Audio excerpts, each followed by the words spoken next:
Hello and thanks for joining us for another Airbrush Asylum Insight video. In this video we're going to take a look at the Sagola CP 2000 airbrush compressor. You can see it's got a couple of holders here for your airbrushes, so the airbrush would then just sit in frontways like that. Okay, so you can just slip it in that way, which is nice and handy.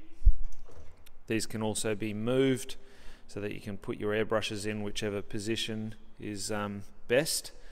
Now it's also got a handle. It's in a strong case which protects the actual compressor, which just sits inside the case there. It's not too heavy, but around about just under 11 kilos. So it's not super light, but not overly heavy. You can still lift it with one hand. Then we've got a dual switch at the back.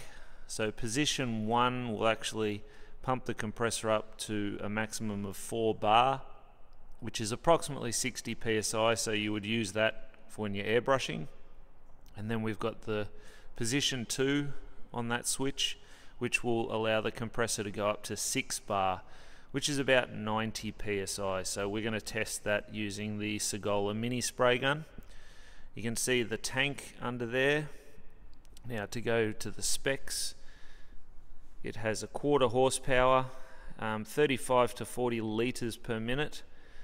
It has the 4 and 6 bar for position 1 and 2. A great feature is that it has a 3.5 litre tank, so a really nice size tank for something this relatively small.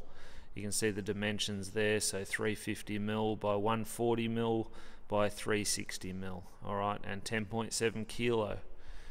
It also has, spin it around, you've got your regulator and moisture trap. So just like any of the other compressors, to set it, you just lift that up, twist it whichever way you want to lower or increase the pressure, and then when you've got it in the position that you want, you just press it down to lock it. And then we've got our drainage valve underneath, which you just press up to drain. Alright, underneath as well, because it has a tank, it has a drainage valve underneath, which is great, so you can drain it once the compressor gets too full. You can also see it's got rubber feet, so that way when you turn it on, which we'll do in a second, it doesn't move around on your workbench. It tends to still move a little bit, but the rubber feet definitely stabilize it. So it's a great little feature. We've just got it hooked up at the moment with a Braided Airline, and we've hooked it up to the X-Tech 300 airbrush, gravity feed airbrush with a quick connect. So I'm going to test that in a second. But overall, great looking little compressor.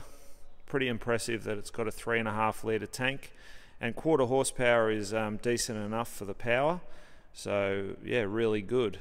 So we'll just switch over now, we'll hook the airbrush up and give it a go. Okay, so we're going to go ahead now and test out the airbrush using the Sagola CP 2000 compressor. So as I mentioned earlier, this compressor has 2 positions. One position, which is the first one, which we'll test now. Position 1 goes up to 4 bar, which is about 60 psi. Once we've done that test, then we'll switch to position 2, which goes up to 90 psi, and we'll trial the mini spray gun by Sagola using this same compressor. So first things first, we'll go turn it on. So you can see it's not very noisy at all, and pretty handy that it's got a 3.5 litre tank. A lot of the other smaller compressors which are equivalent to this usually have a 2 or 2.5 litre tank, sometimes even less than that, so it's really handy to have that extra storage. I'm going to test it with a X-Tech 300 Sagola airbrush, just a gravity feed airbrush. I've got this hooked up to one of their quick connects, and we're just running a braided line. Just going to wait till that builds up enough pressure.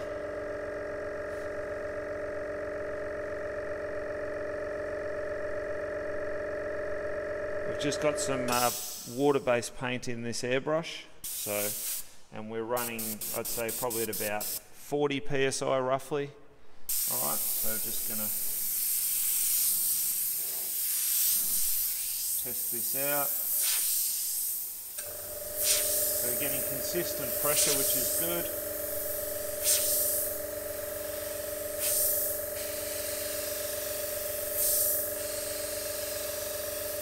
No dotting, which is nice. And we can go reasonably fine. This is a 0.3 needle, so if I play around with the paint, mix a bit more, I'm sure I can get it finer than that.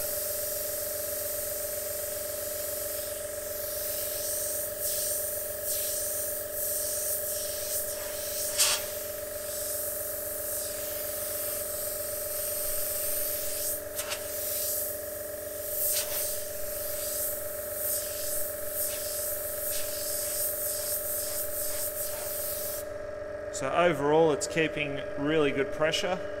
You can hear it's not very noisy at all, so not a problem with that. So we'll go ahead now and we'll hook up the spray gun and then we'll test that out.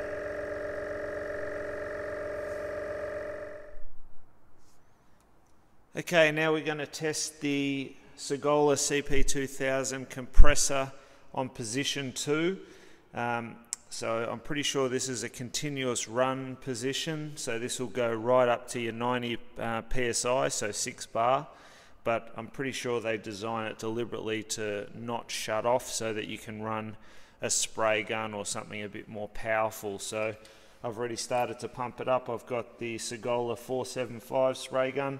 It's got an interesting nib. There is another fan pattern that you can get as well, but it came like this with this smaller nib, which is kind of cool. So you can see it sprays out nice and straight and fine. You can adjust the paint flow a little bit on here, but you can see if I turn that up, we've got quite a bit of pressure. Alright, so what I'm going to do is put a bit of black paint in. We'll spray over this page and just see how it holds up. They also have a nice little filter in there, but I'm not going to use that right now. We just want to put some of this water-based paint in and see how it flows.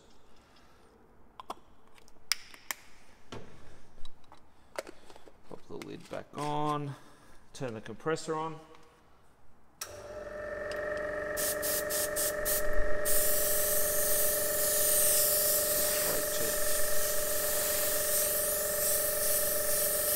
Wait till we get some paint coming through.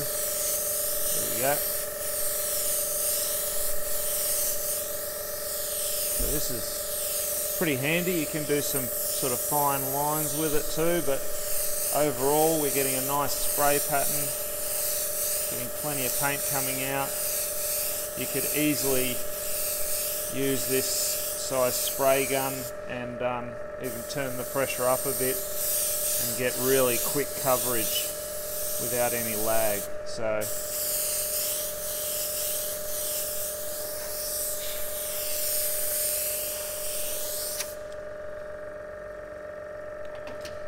switch that off. So I think that's pretty good, considering that's a reasonably powerful mini spray gun. You can play around with all the settings to make sure that you get the optimal performance out of it, but just from testing that reasonably quickly, you can definitely get enough pressure to use a spray gun out of this little compressor. So a bit of a testament for that little compressor. 3.5 litre tank, so that obviously helps when you're using a spray gun. You've got a bit more storage, but it's just handy to have that extra feature where you can switch it on position 2 and have it as a continuous run compressor, so that you keep that pressure pumping through and consistent while you're using a little spray gun like that. There probably wouldn't be enough pressure there to run a full-size spray gun, but definitely a small one or an HVLP spray gun should work nicely, especially if you just want to spray in a bit of a background or you know, a larger panel area or something like that. Alright. Until next time, feel free to check out any of our other videos, and thanks again for watching. We do really appreciate it. In the meantime, if you haven't already, feel free to hit subscribe. We have plenty of step-by-step tutorials, quick tips, Airbrush Insight, showcase, live streams, and much more. You can also visit our website at airbrushasylum.com.au. Thanks for watching.